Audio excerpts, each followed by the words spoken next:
about the end of May 2020.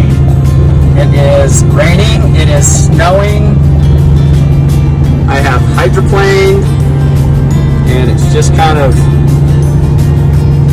crazy, the roads.